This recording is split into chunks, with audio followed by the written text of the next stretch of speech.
The Compassionate Communication workshop was, yeah,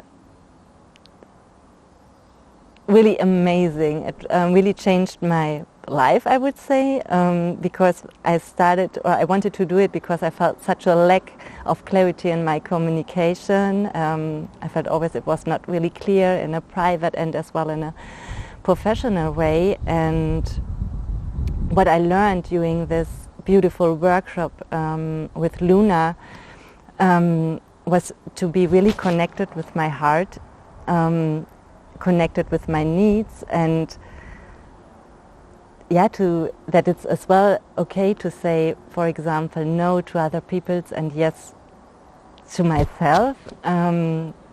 Don't be afraid to communicate as well with an open heart, and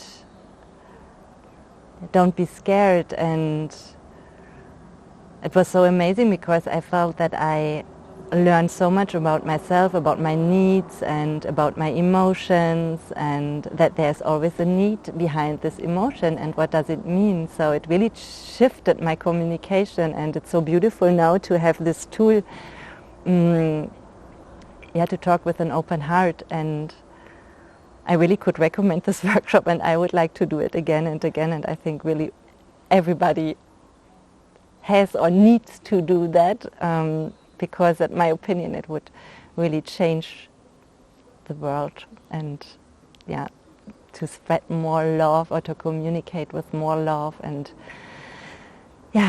with compassion. Love and compassion, it's so important.